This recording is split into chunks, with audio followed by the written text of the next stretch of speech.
কি গো? হ্যাঁ এটা কি দিচ্ছ গো? এই দেখো এখন খাবার ইনস্ট্যান্ট, আমি এখনই পুজো করে আসলাম, তাই? তাই ভাবলাম যে ইনস্ট্যান্ট কি বানাবে কি বলো?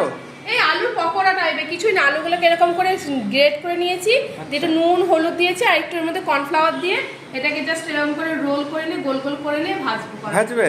চলো দেখি কেমন লাগে, মুখরোচক একদম। একদম ঠিক দারুণ আছে লাগবে। ঠিক আছে, ভাজো ভাজো। হ্যাঁ আর এই দেখো এখানে আমি তেল বসিয়ে দিয়েছি আর এরকম করে গোল গোল করে দিয়ে দিচ্ছি।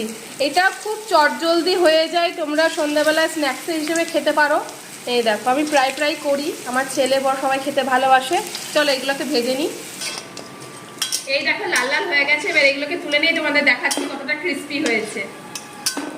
শব্দ শুনেই বোঝা যাচ্ছে। হ্যাঁ এই দেখো দেখতে পাচ্ছ কতটা ক্রিস্পি গরম হয়েছে। গরম একদম।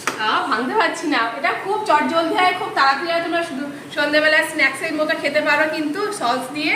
ঠিক আছে চলো কেমন লাগলো জানিও।